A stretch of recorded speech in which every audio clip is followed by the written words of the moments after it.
Hey, everybody. Thank you for joining us for today's episode of Certainty Talks. On the show, we talk about the system that we use to get clarity on our goals, certainty that we have the tools to reach them, and wealthy on our terms by rigging the game in our favor. And we share here because we want to help you reach your goals on your terms. You've been told to scale, buy all these products from every which way, often from good meaning people. So it's not your fault when you're looking around and you ask yourself, why am I not where I want to be in my business? As our mentor and business partner, Dan Nicholson, says, the biggest risk is that we don't get what we want out of life. Got my good friend and business partner here in the Whale Club, Mr. Paul Sparks himself, not only a successful real estate investor, but also a certified certainty advisor. And guys, if you get value out of the show, please hit the subscribe button right now so we can help more people become wealthy on their terms.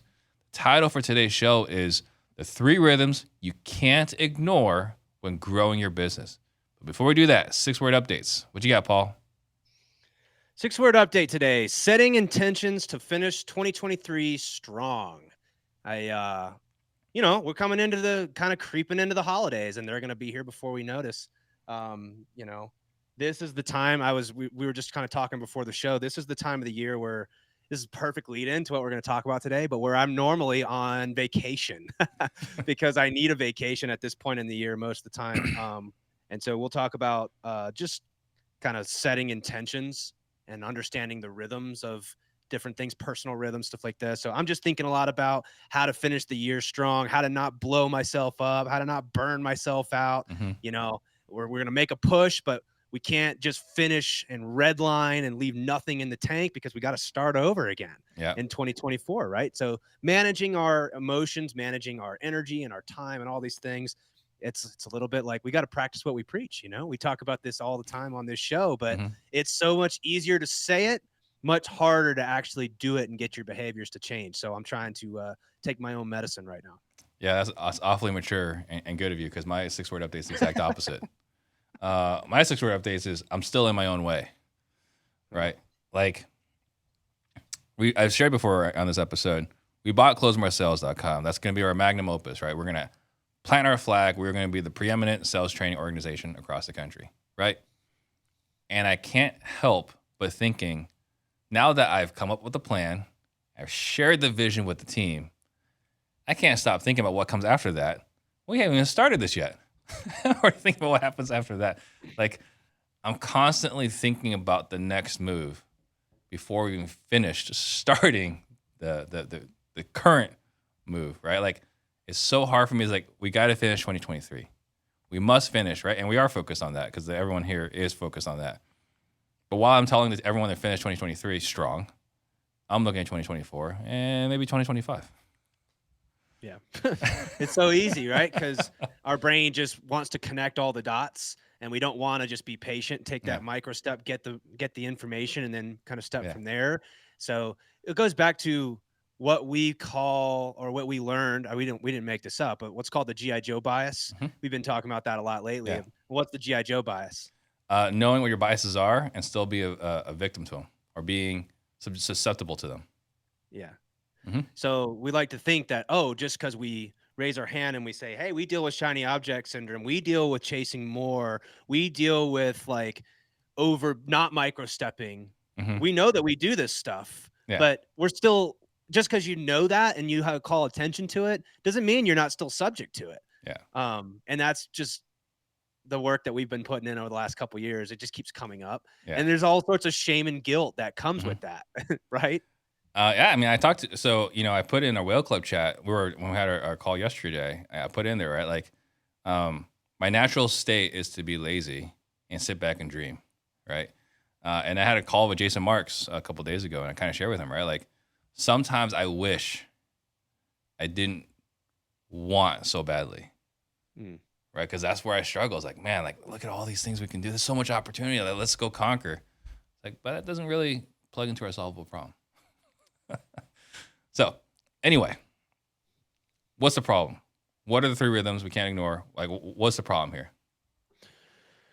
Okay, so the problem is that, again, Steve and I, just to make this perfectly clear, when we talk about the problem, we say or most people, again, we're just talking about ourselves. We're talking about the actual problems that we deal with. So this show is just a reflection of the stuff we've observed about ourselves and that we've also noticed that other people struggle with. So Yes. we don't mean to overly generalize all these conversations, but we're more speaking around like what we struggle with as entrepreneurs, and you might be able to relate to some of this stuff.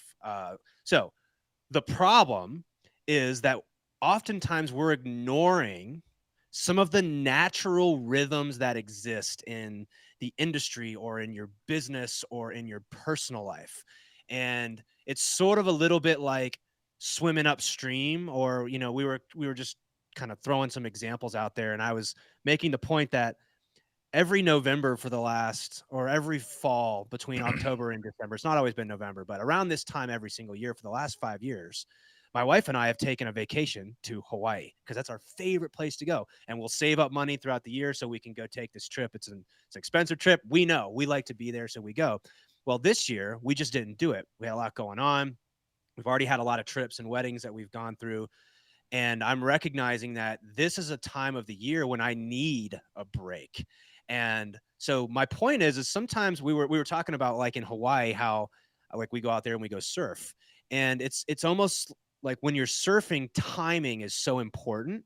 Timing the wave, knowing when to start paddling before that wave gets to you. And if you paddle too soon, you're going to miss the wave. If you paddle too late, you're going to miss the wave. So learning to read the terrain or what the waves give you is really important. But I just have this viewpoint of looking at myself, in business from up above. And sometimes I'm just paddling in the middle of a wave sometimes. I'm not paddling in the right place, but because I want it now, I'm just so eager to start paddling. I'll just start paddling and eventually a wave will hit me. Mm-hmm.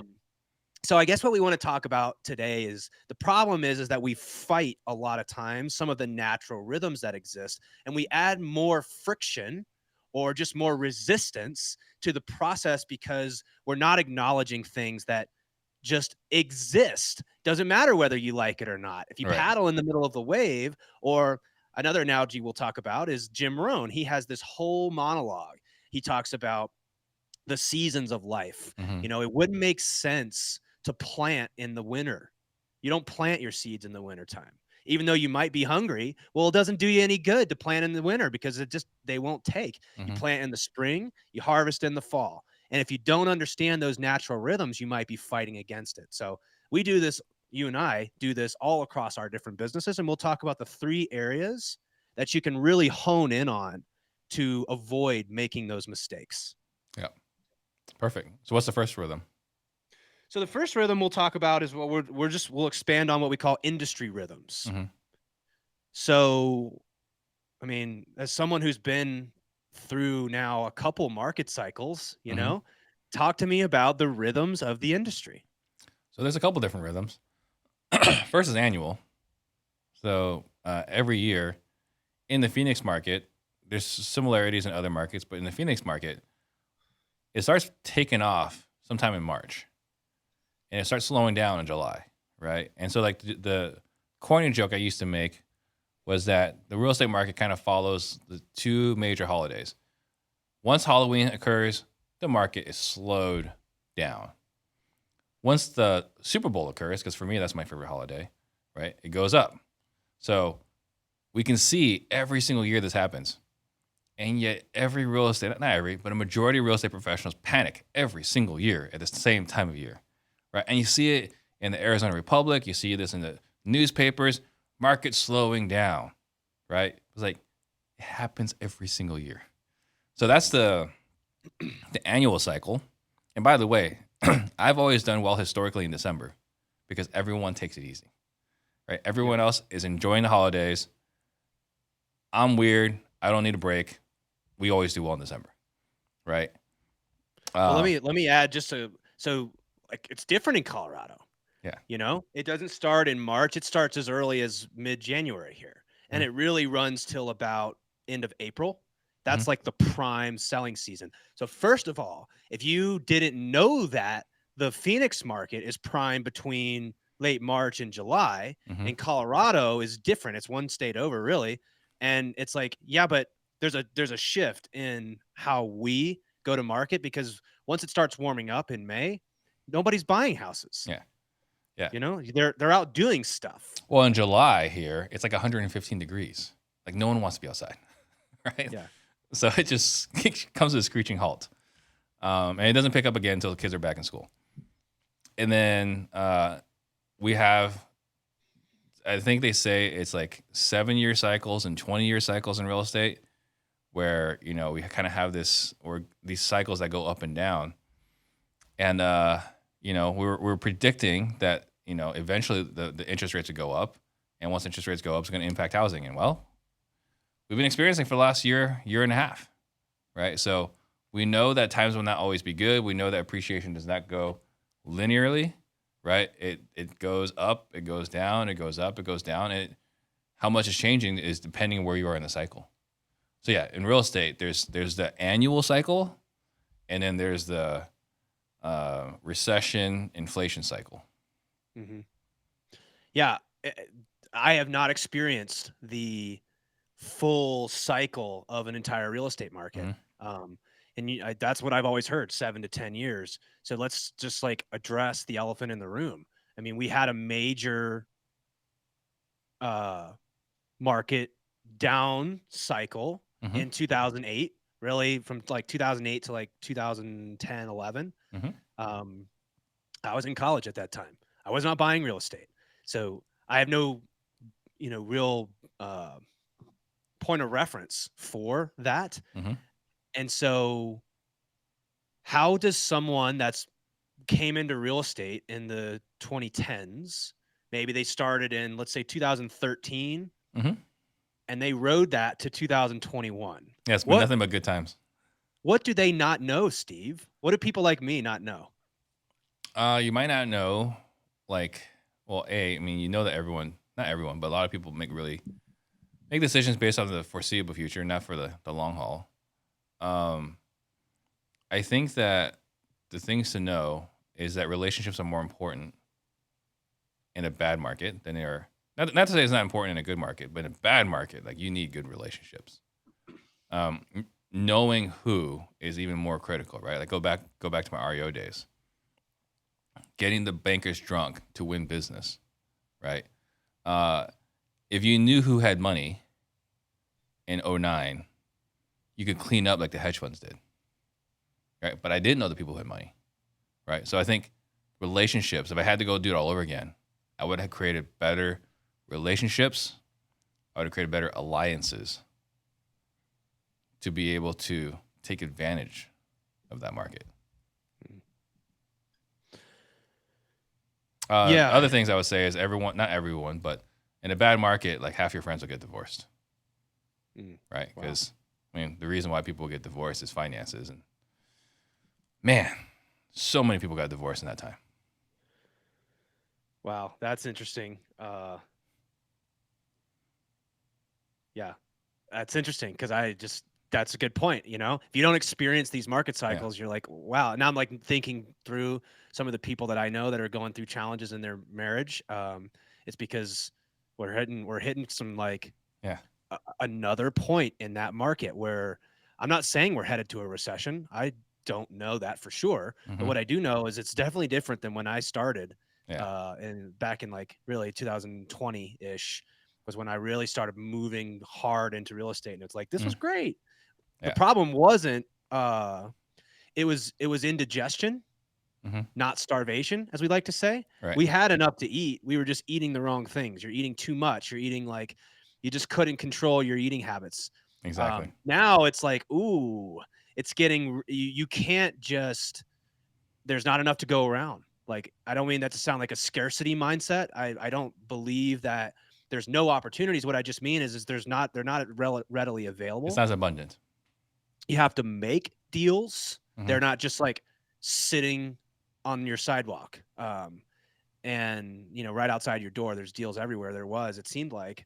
The problem now is you got to become operationally excellent. And this is just another factor in where I think we are at in the just total market cycle. Is it's really easy to see, you know, it's chaos and rigidity. We talk about this, you know, this oscillation back and forth between, hey, everything's good. And then everything starts, okay, now we got to shift back towards being operationally excellent. So Mm-hmm. that's just kind of recognizing where we are. Another phrase that I just kind of jotted down as you're saying that is there's also something to be said. Well, you got to make hay while the sun shines, Oh yeah, build those you know? reserves, build that business treasury. Yeah. If you're not taking chips off the table, Mm-hmm. that's something that we hear repeatedly at Collective Genius. Take chips off the table. Mm-hmm. Why Yeah. do people that have gray hair keep saying that to us that don't have gray hair? Why? Because they've been there. They know what it's like to go, crazy in the summertime, but you're not taking chips off the table knowing like winter always comes. If there's one thing that we know Mm-hmm. about business and life is that winter always comes after fall. Mm-hmm. Fall always comes after summer, and summer always comes after spring. These are cycles. They're so predictable. Yet it's the people that don't plan for the wintertime in the summer that get screwed in the winter. And if you don't, I think sometimes, at least it's what it was for me, you got to get your hands slapped. You got to go hungry all winter long Mm-hmm. to know how important it is to take chips off the table in the summer. Yeah. So that's just wisdom, I think, from guys who've been hungry all winter and they're like, you don't want this. And if you don't listen, you're going to find out. Yeah. And there's a reason why, I was talking to someone who's gone through a couple of these, and I had lunch with him, and he said, hey, just so you know, Steve, a lot of your colleagues on the real estate side are going to fall by the wayside. So yeah, that sucks, but totally get that. And he said, also, a good percentage of your friends in the education side are going to be out of business. I was like, how can that be? It's a really high profit margin business. He's like, it is a high profit margin business if you know how to run a business. But once everyone's wallet dries up and you're not running a business properly, you're going to see that. And you look around, that's happening too. Yeah. So also, let me just say this. Most people don't think that they're most people. One of my favorite quotes. I love that because I'm just so guilty of this. I remind myself all the time. Yeah. There's a reason why these folks, if you're trying to account for industry rhythms and you've been in the business for less than one full market cycle, it's wise to listen to the people who have been through multiple market cycles because you've never been through a winter. You don't know what it's like. You don't know how cold it gets. You don't know how hungry you're going to get and how important it is to prepare for that in the summer. Mm-hmm. I wish I had taken that advice more seriously. I really do. Yeah. So I think like a lot of us are going to go through a hard winter. Personally, I think it's going to be a tough winter. I mean, like, we're actually rolling into winter. So not only are we going into winter, it's going to be a little bit more challenging, I think, for the next 24 months, just based on where the interest rates are. They're trying to slow inflation down. This is all normal and part of larger economic cycles if you zoom out and see it. So, okay, well, if we know that winter is just a part of the seasons, it just means what can we do now to get through this winter? Mm-hmm. What decisions do we need to change? And also, let's make sure that we don't make the same mistake when the springtime comes again and it's time to start planning again. Well, don't be that person who's partying all summer long and just blowing money. It's like you got to build a floor and raise the floor. You got to take your chips off the table. So that's what I think of when I think of the industry rhythm. It's fairly predictable, but we fight it, but we don't account for it all the time. And why is that? Because we're humans and most people don't think that we're most people. Yeah. We all believe in we believe in our own propaganda. Yeah. So that's an easy one. That makes a lot of sense that there's different market cycles. There's different times of the year in your industry that exist. That's going to be different for different industries, right? Mm-hmm. It's fairly predictable in real estate, and you got to also learn that on a local level. So the first rhythm to account for is the industry rhythms. The second is what we're going to call business decision rhythms. So let's talk about something that I think is easy for business owners to understand. Is if you've run a business in real estate, I guarantee you've run up against cash conversion cycles. What is a cash conversion cycle, Steve? It's a time from when the money goes out until the money comes back. So if I spend 10,000 on direct mail, or I spend money on direct mail on January 1st, when does that money come back? Is it March 1st? That's a 60-day cash conversion cycle. Is it November, right? I mean, it's like 10 months later. That's a 10-month cash conversion cycle. So cash conversion cycle is when money goes out until money comes back in at a multiple. At a multiple. Yeah. So there's that can be broken down and looked at kind of a bunch of different ways. Mm-hmm. One way to look at that is through the marketing lens. There's certain marketing channels that are going to lead to let's refer in the marketing channel. The cash conversion cycle is time from the marketing going out to the inbound lead. Mm-hmm.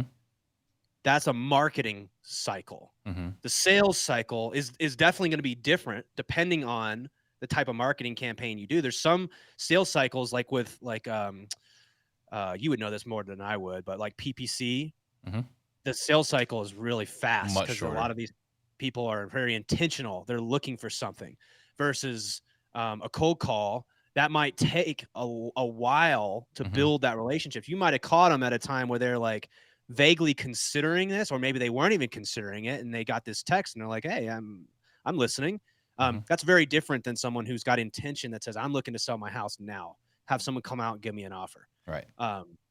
So first off is let's not be the person that doesn't understand the differences in the conversion cycle. So if someone says, well, what should I do? What marketing channel should I do? Mm-hmm. Well, that's a loaded question. That actually came up on one of our calls this week, Mm-hmm. is like, well, should I do direct mail or should I do some other thing? And it's like, well, the answer is almost always it depends.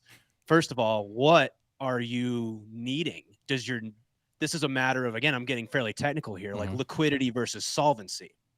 Liquidity means if you're a flipper, you've run into this problem where you got all your money out, it's on all these projects, or maybe you've run into this even with wholesaling. You've got all your money out for something like a direct mail campaign that's going to yield revenue within 6 months, but you need it within 3 months Mhm. because you've got to pay your bills. Otherwise, you're going to be out of money. And this is just a mistake I've made way too many times. Yeah, we all have. And it's just, I would say it's one of the number one mistakes I see across real estate investor businesses is Mhm. not properly managing your liquidity and your solvency. Again, liquidity refers to being able to pay your debts less than a year. So you don't have enough money to pay the credit card off, or you don't have enough money to pay the employees or whatever. That's a liquidity problem. Solvency refers to your ability to pay your long-term debt, so things over a year. So you can be illiquid and also solvent. You could be liquid but insolvent. You could Mm. be both or the other. So they're kind of different things.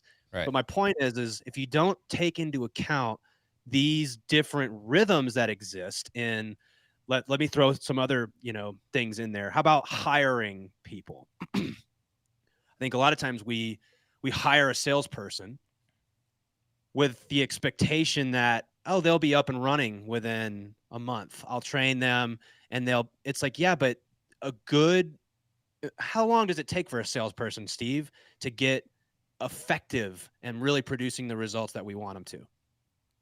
To get a signed contract, maybe 30 days. To get a closed contract, 4 to 6 months. To learn sales, the way we preach it, the way we believe it should be done at a competent level, maybe a month and a half, 2 months. To be excellent at sales, 8 to 12 months. Like there's a lot of different factors in there. Right. So not accounting for those things, or let's say you hire here's just a classic mistake that I made. I spent so much money on marketing where I didn't have a trained, really like highly trained salesperson. I like to say I was like driving traffic over a bridge that wasn't stable. I was so eager to try to spend to get leads, but Mhm. we weren't really that good at closing them.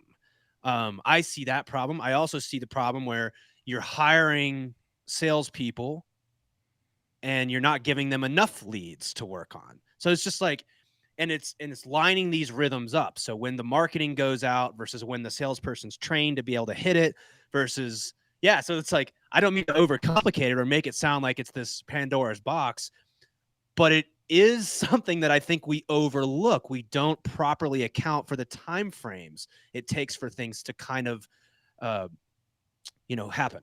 Yeah, I mean, we see this a lot, right? Like, hey, I hired a salesperson. Like, how come they're not closing deals? Like, there's a lot. We see this a lot in sales leadership. All right, that's the reason why Ren and I teach this. Is that you have this idea that, oh, I got a salesperson, they should be good to go. It's like, well, they still need to learn the systems. They need to learn the dialer, the CRM, the lead source, comping if they're not in real estate before, right? Like, there's all these things they have to learn to be an effective salesperson. And we think if we just throw them out there, they'll figure it out. And the reason why we think that is because that's how we are if you're a business owner, right? Paul, I got an appointment over at 3 o'clock today. Can you run it? You're not going to be like, oh, I don't know. Not sure if I'm ready. You're like, oh, hell yeah, I got this, right? You throw me out to the wolves, I'm going to be extremely borderline overconfident, right, to go. But most people we hire aren't wired that way. So we throw someone out there who doesn't know how to underwrite, who doesn't know what the comps are, who doesn't know the sales process, and we expect them to just go out there and get contracts. Yeah. When you say this stuff out loud, it's like, well, duh. But I mean, if you're listening to this, like, just raise your hand if you've ever made this mistake. Of course, I all can almost have. guarantee you, if Countless you're running a times. business, yeah, it's countless times. You're gonna make it again. Yeah. Actually, you're going to make it again. The question isn't if, it's when, and how do we reduce the number of times that we're just ignorant to the rhythms that exist in our business decisions. Yeah. Things take time. People take time to develop. I have these moments and I can just speak. Here's the other thing. The phrase that my partner and I, Nick, always say is, we're in the fire. We're like in the fire. Mm-hmm. And our employees, the people who work for us, they aren't. So again, as someone who's new, I should say relatively new to a lot of the people that, like you, who's been in business for 16 years plus, I'm still learning how to manage the emotional roller coaster of running a business, the highs, the lows, the deep lows, the exuberant highs, the amazing moments. But our employees don't thrive on that. They thrive on reliability. They thrive on, like, listen, I just want to do the job and I want to do it well and I want to be paid for it. Mm-hmm. And there's nothing wrong with that. But as entrepreneurs, what I've noticed is I get this sense of like, it's not happening fast enough. It's not happening fast enough, where I want things to go quicker than they can. And that leads to bad decisions. That leads to taking action on something because you're not recognizing, like, hey, when you made this decision, it's probably, maybe it was the right decision. But if you're adding all this urgency and all this pressure before it's done, like, no, you can't take the cookies out of the oven until they've been in long enough. I get that you want to eat them, but you got to leave them in for the certain amount of time they have to bake, And so it's just about managing. I think that one is a little bit more about managing your own emotions and your own expectations on what is just going to take some time. Yeah. And also matching things up so that they hit. I don't know. I have a lot of thoughts on this, but there's a lot to it, right? I mean, as you're talking about this, I'm just thinking back to some of the conversations that we've had in sales leadership, right? It's like this is going to sound borderline offensive maybe to some people, but I can definitely say this was true in my business, right? My first years running a business versus the years today, and today's not excellent by any stretch of imagination, but the first years, right? If you talk about like a Pee Wee football team and like an NFL team, right? Not the Broncos or Cardinals, but like a good NFL team, right? When the ball is snapped, Like everyone knows what they're supposed to do. Everyone knows what they're supposed to do. Right? They know what they're supposed to do. They know what their teammates are supposed to do. But a lot of us in the first couple years in business, it looks kind of like a Pee Wee football team. And I'm guilty of this. Right? Like we know what we're supposed to do. We're supposed to score touchdowns. We're supposed to get signed contracts. But the lead manager doesn't know what the acquisition manager is doing. Acquisition manager doesn't know what the transaction coordinator is doing. Transaction coordinator doesn't know what the dispo guy is doing. Like everyone is kind of like when you watch kids play soccer, right, on Saturday mornings, it's like everyone's kind of doing their own thing. It's definitely not coordinated action. Mm-hmm. One of the things that I'm running into, like literally this morning, I'm having conversations with my team about this is, so I've got this, I took my wholesaling business, as you know, and realized that it was not the right business for me to be running for a lot of reasons. And if you listen to this show, you've heard me talk about this before. But point is I took the best asset from that business, which was my partner now in this contracting business. He is a great operator, someone that gets shit done, basically. And he worked at a manufacturing plant, led a shift team of 50 people. So he's great at like managing people and contractors in particular. So we took him and essentially had him start running with this new business. Part of the thing with wholesaling is I got to meet a lot of the investors in town. And one of the things that they all struggle with is having someone reliable that can do their construction projects. And so we found this great little niche where we can just pivot our business and do more of a service style business. But the rate at which we are learning is so fast that, and let me give you a perfect example. Like, stop using vanities from Home Depot and go order cabinets from local cabinet suppliers that we can actually source cheaper.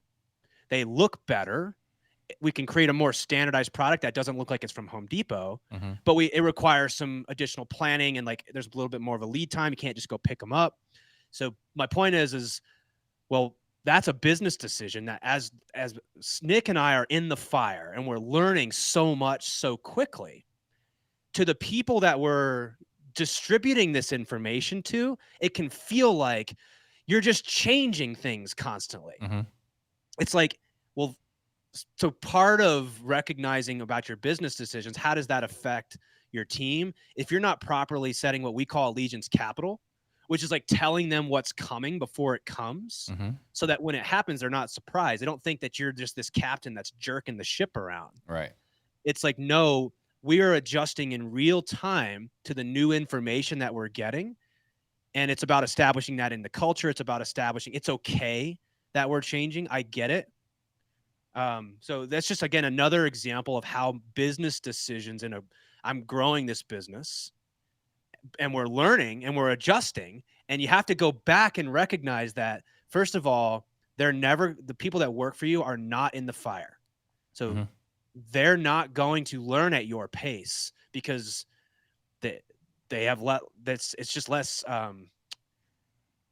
involvement, I guess maybe is the way to say it. They're just not don't wired have like us. They're not wired like us. Because if they were, they wouldn't work for us. Gain or lose. They wouldn't work for us if they were wired like us. Sure. And it's not a knock on anyone. It's just a matter of aligning with the business decisions. So again, if you're building a new business and you're constantly adjusting, as you should be, to the reality of what is there in front of you, you're making good, sound decisions over time. Realize that to your team, oftentimes that can look like you're just changing your mind all the time. Yeah. So the best way to deal with that is to tell them that it's going to happen before it happens. Tell them how it might feel. Tell them how it might affect them. And most importantly, tell them that that's okay. Right? It's normal. This is all part of the process. So that when it does happen, they're like, oh, right. They told me this was going to happen, and then it happened. Yeah, it's you talk about the rules of 3 and 10. Jimmy Vreeland talks about the valley of despair. It's like, hey, every so often we're gonna hit a ceiling, and when we do, it's gonna suck. That's just the valley of despair, right? So then every once in a while, when they hit it, it's like, hey, remember I said we were gonna hit the valley of despair? We're here. We're in the valley of despair. Now we just gotta get through it, and then we're gonna be over here, right? He's just setting that allegiance capital. And people just want to know where we are. That's it. They just want their bearings. They don't want to feel like they're lost. They want to feel, we say this quote that says, am I going to be okay? Humans, comma, all, right? This is what we all say. Am I going to be okay? Am I in the right place? And especially people that work for a business owner, they want that. That's why they work for you, is because they want a certain level of predictability in their life. So again, back to the rhythms. Understand that there's rhythms in all of the business decisions that you make. Things take time, especially in marketing, in sales, any of the initiatives that you're bringing. It all takes time, and understanding the rhythms to that, how that affects the other components in your business, and layering that on top of the industry rhythms that exist are something to start becoming more in tune with. You're not going to be perfect. You don't have to be perfect to take action, but start noticing them. Start trying to account for them in your decision making, and it'll get easier and easier over time to do that. Absolutely. All right. So the third rhythm that we want to keep in mind are personal rhythms. So this is what I was alluding to with like this time of the year. Here's what I know. I just burn it on both ends all year long because I enjoy what I'm doing, but it also, you've got this energy tank and it's slowly depleting, right? You're slowly depleting the energy. And there's a debt that has to be repaid with that, right? So part of what I know about myself is about this time of the year, there's debt that has to be repaid. Yeah. And I'm almost positive that I need to go, when I get off of this podcast with you, go walk up to my wife and be like, we are taking a vacation somewhere this month because I know enough about myself to know that if I don't, we're going to roll into the next year without being refreshed, without paying that debt back. And the debt will get repaid one way or another, whether that shows up in health problems or in relationship problems or in just, I mean, there's all sorts of ways it manifests, but I think I know that about my own personal self. We say I've got to take a break. Relationship, or business. Right? There's a lot of different places you can show up. Sure. Yeah.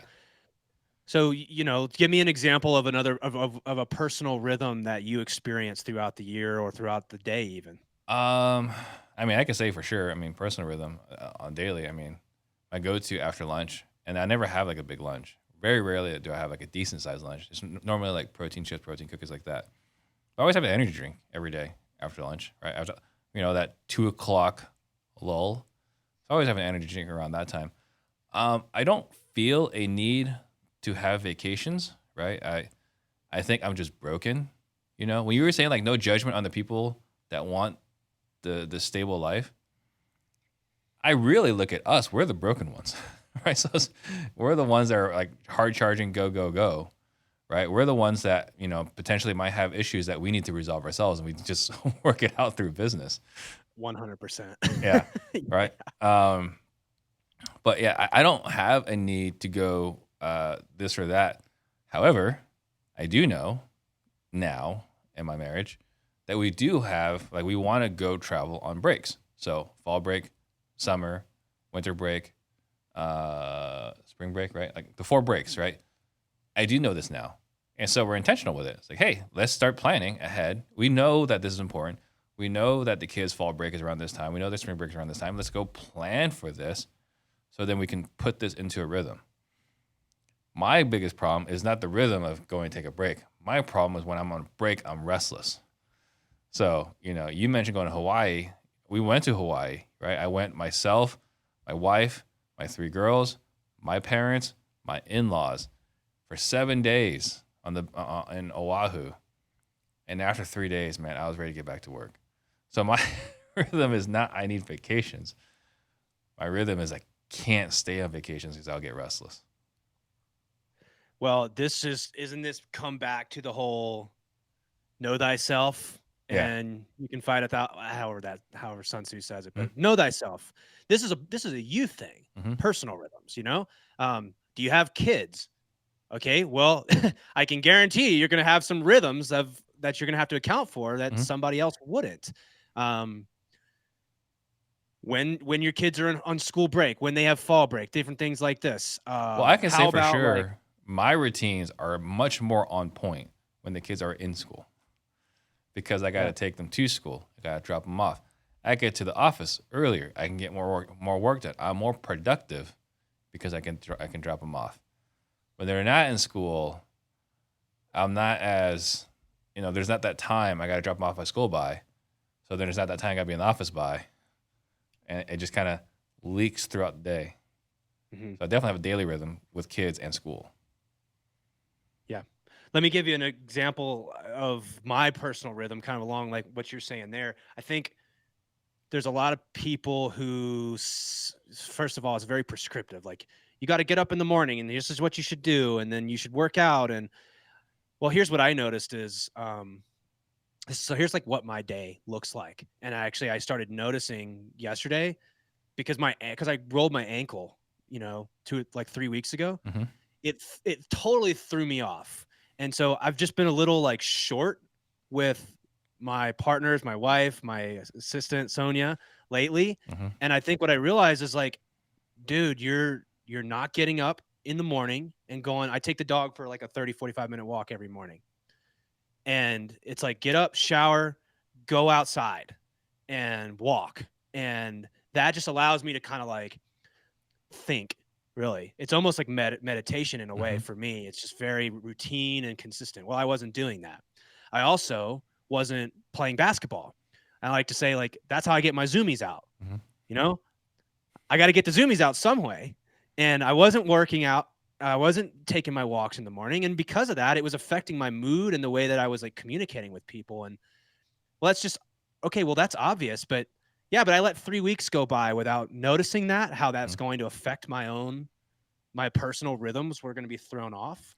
It's funny you talk about that, right? Because like I got some tendonitis, right? So I ruptured my Achilles tendon like about 10 years ago.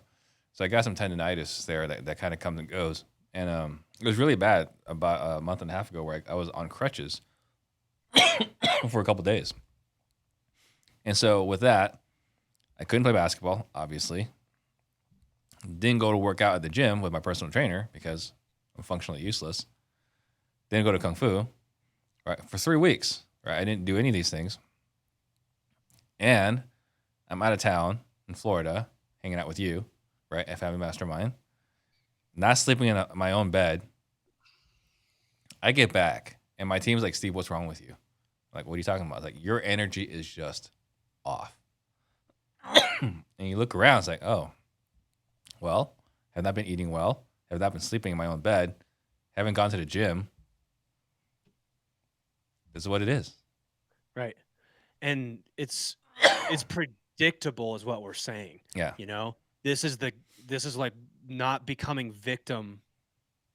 Again, I'm bringing this back to, we do this all the time.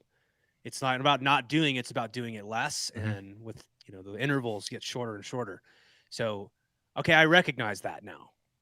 The importance of, and just like you're saying, like the importance of knowing that if you're going to be on travel, like for a while, you just recognize it's probably going to affect certain other areas of your life. Doesn't mean you can't travel. Doesn't mean you have to always be perfect. You don't always have to have perfect conditions in order to still be a champion, is what Dr. Jeff would say. Right. But you certainly need to account for it and recognize it. You need to be aware of it. Yeah. So, I mean, so the other point that I wanted to make too is I have a lot of people that don't. So what I noticed is I have this personal rhythm when I'm firing. I'm up by about 6 a.m. I'm showered and out the door by 6:30 with the dog. We walk, I come back, I read, or I'm journaling. I'm just doing some things to kind of get myself prepared for the day. If I miss that, then I end up just rolling into stuff and just kind of like, it's like someone with a hammer. You're just trying to hammer everything down. There's no rhyme or reason. It's just a to-do list. It's not a priority list. You just start doing stuff because that feels productive. Living the unplanned life. Yeah, that's the first thing is I've got to have that to anchor my day. It's not everyone needs that. I do. The second thing that I noticed is by about, and this is not rocket science, by about 2:30, I'm tired. Like I have this massive drop in my energy levels. So I have two options. I actually have three options. One is continue barreling forward Mm-hmm. and continue fighting the rhythm, the personal rhythm that I have. That's the first option. I do that sometimes. Doesn't always work out well. I'm almost get nothing done. Don't do sales calls in that time is what I've learned, Mm-hmm. because you're not in a good headspace. You're tired. The second option is take a nap. I used to have all this shame and guilt around like taking a nap at 2:30, 3 o'clock in the afternoon. Cause I'm not talking like a 10-minute nap. Mm-hmm. I'm talking like an hour nap. Oh, I lay down, that's too much. I take a nap, because then I can get up at like 4 and Mhm. I can finish working from like 4 to 6. I also get brownie points for working a little later, Mhm. sometimes. I Mhm. don't know why that's important to me, but I like to I like to work sometimes into the evening. The reason I can do that is because I took a break, Right. around 2:30, 3 o'clock, because I'm tired anyways. Here's what I found though. It's just as easy to take a nap as it is to go to the gym. Mhm. Actually, both things accomplish the same thing. I think that I'm tired, but and a nap is like what I want. But actually, what I found is just going to the gym a little earlier, getting into the gym by 3, it accomplishes the exact same thing. I'm Yeah. like taking my mind off of things. I'm like getting my exercise in, because again, if I go at 5, the gym is packed and it's really hard to get in there. Yeah. So I found this really nice natural fit is where I'll go to the gym now from 3 to like 4:30, and then I can come back, I can shower up, and then I can, do some stuff from 5 to like 6:30 or 7 in the evening, and that just works for me. I learned what my personal rhythm looks like, and Mhm. I've got to be aware that when that gets disrupted, it's going to affect my energy levels. It's going to affect my relationships because my energy levels come down, and then I Mhm. get a little more irritable. I'm shorter with people. I don't have quite the same patience as I should have. Mhm. So, anyways, just calling attention to some case and points around personal rhythms that if I violate those things, it becomes a problem. Yeah. Well, you're not your best self, Yeah. right? You need a Snickers. Yeah. All right. This Yeah. episode is brought to you by Snickers. So the three rhythms: industry, Mhm. business decisions, personal. Yeah. And if you violate it, you're basically you're running into the wind. Yeah. You're running into resistance. You're fighting. Not to say you can't persevere and power through. We're not saying that you can't. Just know that you're running with some weights, with some drag. Yeah. You're just burning a lot of resources and energy fighting something that you just can't control. Mhm. Industry rhythms, you can't control those. Right. Business decisions, you can control those, and they need to be managed. That's actually, again, that's what's gotten me so many times is I was not aligning my business decisions to be able to like hit at the right time, or I didn't set the proper expectations. That's what got me in trouble there.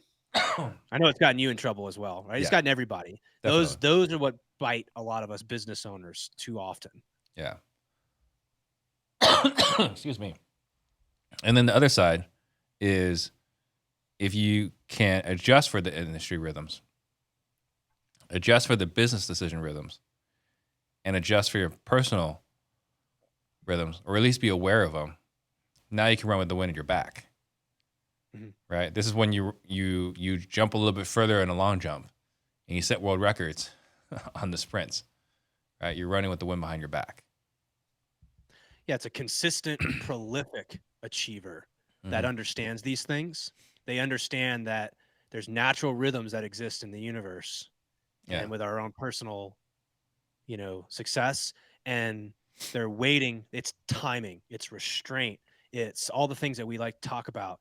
Uh, and so, yeah, the problems oftentimes exist because we're not accounting for one of the rhythms that is just you're kind of, like you said, swimming upstream, you're fighting against the current, you're paddling in between a wave, you're planting seeds in the wrong time of the year. It's all these things are all just analogies to sort of explain that. Take stock of your rhythms. If you're in real estate, you can probably listen to the guys with gray hair to tell you about the industry rhythms. Get in rooms with guys with gray hair. They've been through multiple market cycles. They understand things that we will never be able to understand unless you've been through it. So don't be naive to think that you can. I'm not saying you can't navigate it on your own, but I'm saying, wouldn't you like to have a little bit of a heads up of things that that are coming so you can account for it? The business decisions, in my mind, is about slowing down to understand the trade-offs and the full implications of all the things that you're doing. That's really difficult too, because we want to go fast. Yeah. It's the JG Wentworth bias. It's my dream life and I want it now, So we make all these decisions as if it's all going to happen right now. But we got to adjust to the reality of the timelines that these things take to really bear fruit. So adjusting to that. And then, of course, knowing yourself at a deep level to be able to understand, hey, listen, this is what works for me. Be willing to try things. Be willing to understand, hey, if I, that's why travel for me is dangerous. Too much travel is dangerous because it throws me off.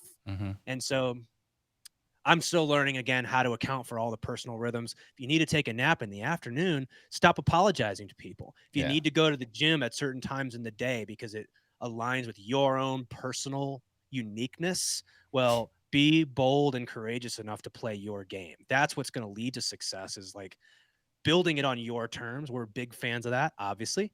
Rigging the game is about finding what that means for you and then aligning with it. So yeah, I think this was this is something that's may sound obvious, but is super easy to overlook. And we're repeat offenders, you and I. It's one of those things. It's obvious when you hear it. It's obvious when it's pointed out. But unless you actually sit down and look around, it may not be so obvious. Yeah. So if someone wants to find out more about their rhythms, how it applies to their business, how can they learn more about that? We have, first of all, Dan talks about this in Rigging the Game. So there's, a good section on that. This is, something you can go to realestatecertainty.com. We've got 4 spots left in our upcoming group of whales.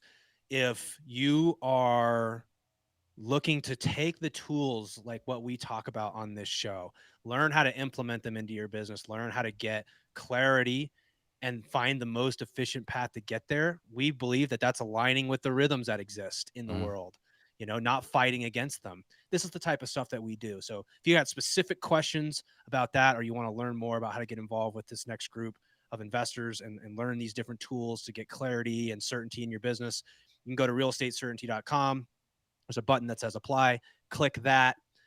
It'll ask you a few questions and it'll set up a call for us to kind of go through some of these things. And yeah, I'm happy to spend some time answering the questions that you have. I don't know all of the things, but I can certainly give you the tools that we use, right? This isn't about playing doctor. This is about saying, hey, here's the tools that we use to get clarity in our own life, that we're using to navigate the business decisions that we have.